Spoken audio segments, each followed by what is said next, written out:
గుంటూరులో తెలుగుదేశం పార్టీ, జనసేన కూటమి అధికారంలో ఉందంటే కాదు, వైఎస్ఆర్ కాంగ్రెస్ పార్టీ అధికారంలో ఉంది. దీంతో వివిధ అంశాలకు సంబంధించి అక్కడ కార్పొరేషన్లో నిలదీసేటటువంటి పని కూటమి కార్పొరేటర్లు చేస్తుంటారు.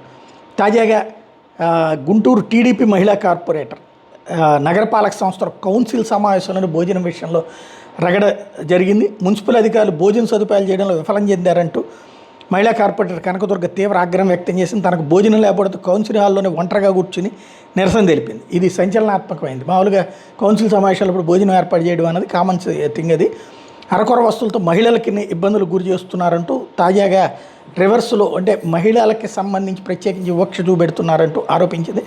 కనీసం కార్పొరేషన్లో మహిళలకి టాయిలెట్ సదుపాయం కూడా కల్పించలేని స్థితిలో ఉంది అన్నటువంటి పాయింట్ని రైజ్ చేశారు. ఇష్టానుసారంగా కాంట్రాక్టుల దగ్గర అధికారులు ముడుపులు తీసుకుని వత్తాసు పలుకుతున్నారని అసహనం వ్యక్తం చేశారు.